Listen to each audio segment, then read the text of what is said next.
Hey everyone, welcome back to Wood's Tiny Farm. It has been a while since I posted. I thought I would just get on here and we would just do a talking video where I just kind of talk and go over some updates and some different things. So I have a couple things I wanted to chat about. One of them being taxes. So I know tax season is coming up, and that was a big kind of issue for me when I was starting this. I was nervous about taxes and how to do all that, and actually I've done taxes on my business for a couple years now, and it's not that bad. I did them myself last year.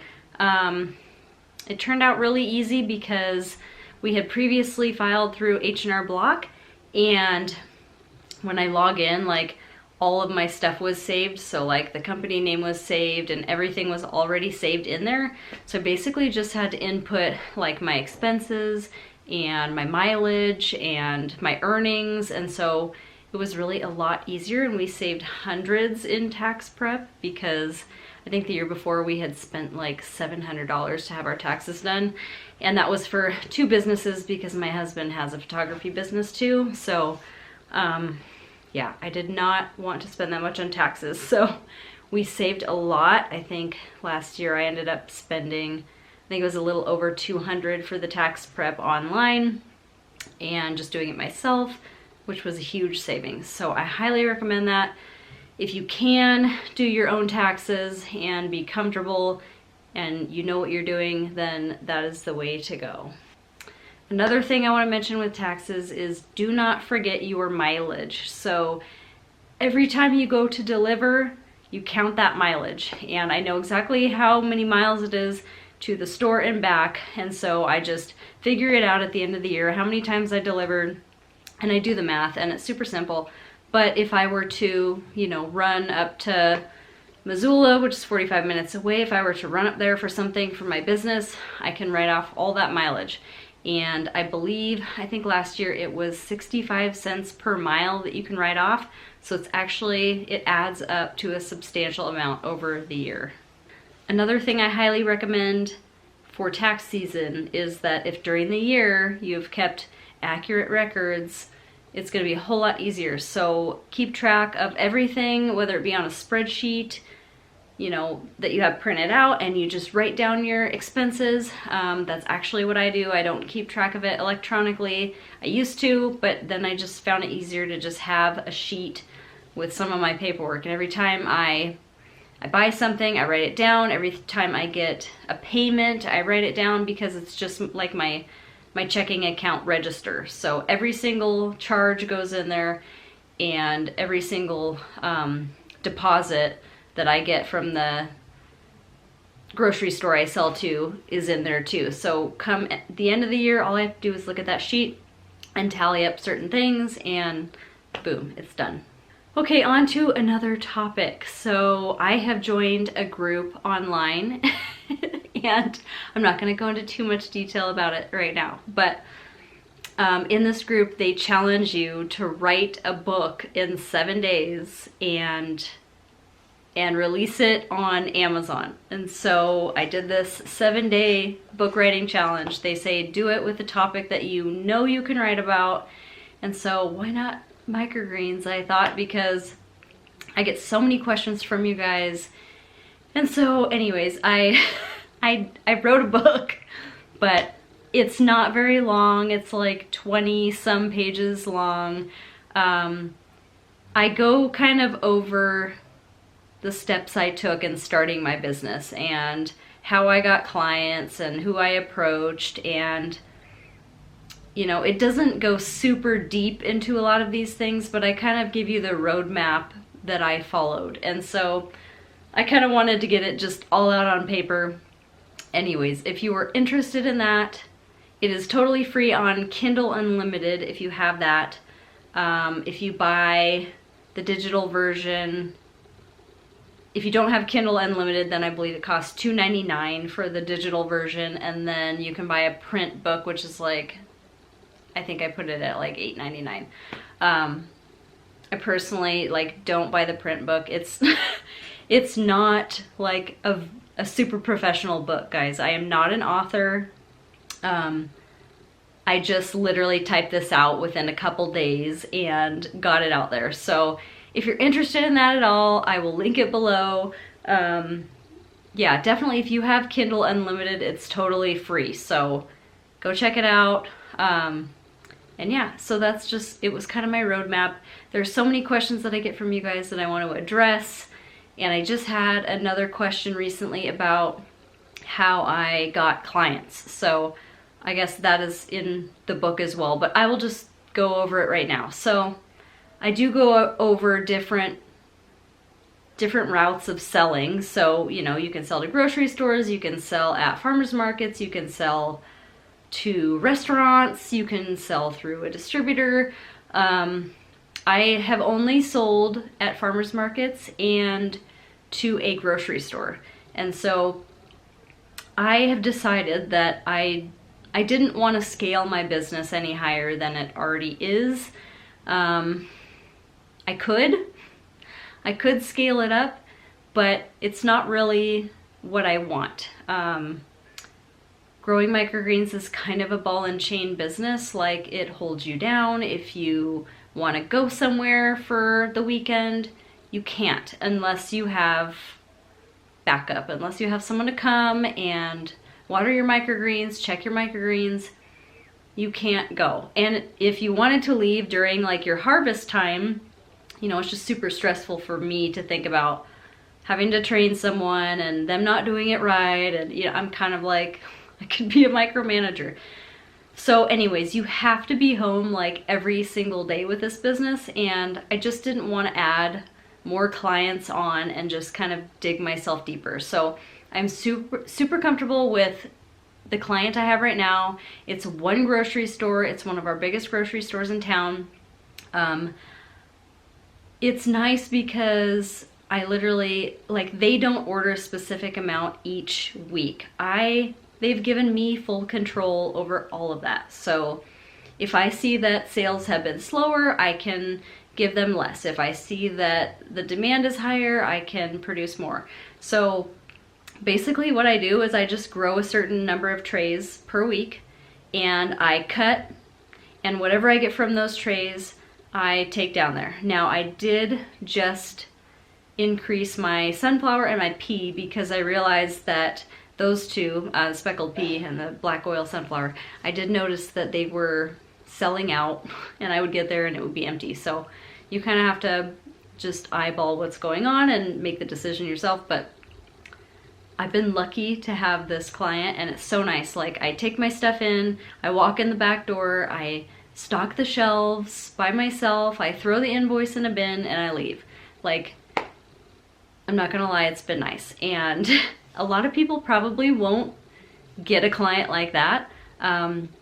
But someone recently asked me how I got clients. So I'm just gonna tell you how I got this client. I did know one of the store managers and I had kind of been talking to him like, hey, you know, you guys need microgreens. And he was like, well, we don't sell them yet. So why don't you come down and, you know, bring us some samples and talk to the produce manager. So I made sure I had a price list ready to go. I had been working on my labels, so I had all my labels figured out. I packaged up one of each variety that I wanted to sell them and I labeled them nice.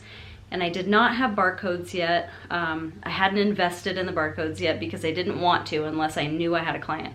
So I left a spot for a barcode on it. And I took my samples down with my price list and a copy of my insurance as well. So I get insurance through, it's called Flip Insurance. And took everything down, talked with the produce manager, and they were like, yeah, you know, we were thinking about getting microgreens, and we were actually looking at a distributor to start getting some from a different company, like a not local company. And they decided to choose me. So I think I got in like just at the right time. The one thing that I don't like is they made me promise that I would credit back any packages that didn't sell. So everything that expires on their shelf, I have to credit back. And, you know, some weeks that can be more than I anticipated. Other weeks there's no credits, so it really fluctuates with the seasons. Let's see, last week, I'm just gonna say this. So I had overstocked because things were running out. So then I think I stocked too much. So then my invoice last week was only $100 because I had to credit back so many packages that it took down, you know, obviously the price of my invoice. And people have been asking me like what I make and stuff, so I'm just gonna be transparent and share it. So yeah, there are some weeks when I make like only $100 because I have credited back product. Typically,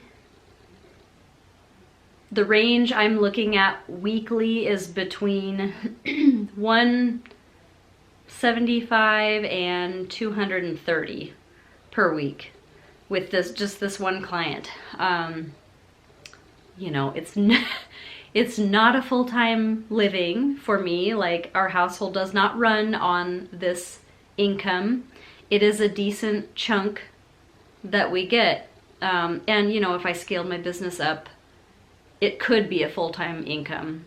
So anyways, yeah, it just depends on the week. Sometimes the seasons kind of fluctuate, and I've noticed here in our town, it's funny because I sell pretty good in the summer. You know, people are eating healthy, they're eating fresh, and so I'll sell, you know, I'll be around $200 every single week, which, you know, I mean, that's not bad. $800 a month, just for like maybe 10 hours worth of work a week. But I noticed that like during fair week here, like everyone goes to the fair in our town. So during fair week, like I hardly sell anything. So it's just kind of, it's hit or miss, like it's up and down. But yeah, this microgreens can definitely be profitable. It just depends on how much work you want to put in and how much space do you have in your house. Like, we have these in our spare room in our house, and I could take on probably another client that is about the same size as the one I have now, so I could probably double my income with the space that I have. But I'm just not sure that I want that. So, you know, honestly, I've had thoughts of quitting Microgreens, but there would maybe have to be another income stream coming in for me to do that. So I don't know what the future is going to hold. Right now, I'm just taking it month by month, and I don't have any plans for the immediate future to quit. But, you know, for those of you thinking about starting in microgreens, like I said, it is kind of a ball and chain business. And, you know, there were a lot of times this last summer that, you know, I probably would have traveled with my husband because he does rodeo photography and stuff in the summer. I would have traveled with him and maybe had some weekends away. We do have horses that we would have to pay someone to watch over, but, you know, that's pretty easy. So I think just what has held me back has been this. And in the last 2.5 years that I've had this business, I have left once. I've paid someone one time to come in for a week and take care of them.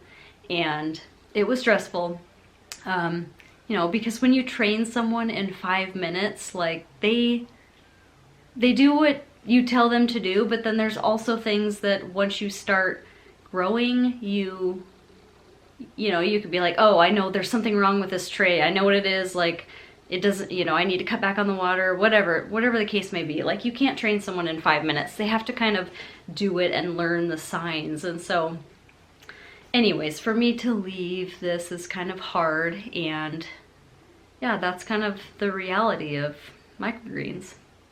I do want to mention that I have worked on my website lately. I'm not gonna lie, I was thinking about canceling it because, like, I've never gained any clients off of it. But the Wix website was giving a really good deal, so I was able to renew it for a year at a lower cost. So I decided to do that, and I updated the Products We Love page. So if you go on woodstinyfarm.com and you just go to the top. You can hit products we love and then hit microgreens. And I have put like everything I use in there. There's probably some things missing. If you see something that I didn't link, let me know. But I just find it easy to have everything in one place so that when people ask, like, where did you get those racks or where did you get those lights, that I can just point people back there. So if you're interested in seeing any of the products I use, go there, look. I think I even have like where I bought my barcodes from. I have the exact packaging that I use along with the labels that fit on that packaging. And so anyways, it's all there for you. Go check it out. So let me know what you guys want me to film. I do have some ideas of some upcoming videos. I really started this channel wanting to share more about kind of like my homesteading stuff and like canning and chickens and garden and all that, but my audience has grown, I think, only because of microgreens. So let me know what you want to see. Like, do you want to see microgreen stuff? Do you want to see gardening stuff? Do you want to see chicken stuff? Like, I'm really curious to know what you all want to see, and maybe I can start just tailoring my content around the following that I have. And it's crazy because I haven't really checked my YouTube a whole lot lately, but I'm almost at 2,000 followers and it's just crazy. So thanks guys for watching, and if you're not subscribed, go ahead and subscribe, and I will see you on the next one.